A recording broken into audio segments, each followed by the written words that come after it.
Ở trại dưỡng não này có một bệnh nhân người Nhật nhé cả nhà. Người Nhật đến đây điều trị đấy cả nhà. Ở Người bên Nhật Nhật, người Nhật ha, đẹp gái, nhìn có nét khác ha. Nhưng mà lớn bệnh đó chị lớn tuổi chưa? Anh không đi đấy photograph. Có một Because I'm bệnh angry with you. có một bệnh nhân người Nhật nói tiếng Nhật nên là mình không biết bạn ấy nói gì đâu cả nhà. Bạn ấy đến đây để chữa bệnh đấy cả nhà.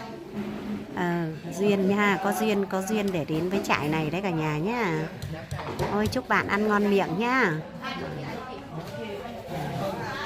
Ở đây thì các cụ trại dưỡng não này đa số là các cụ, nhưng mà có bạn này là bạn ấy là đặc biệt. Bạn ấy là một bệnh nhân đặc biệt được đưa đến đây cả nhà nhé. Vừa ở đây là vừa điều trị bệnh luôn đó cả nhà. I don't really like Rồi đó. Bạn ấy nói mà mình cũng không hiểu, không biết bạn có hiểu mình nói không nữa. Đó cả nhà ơi.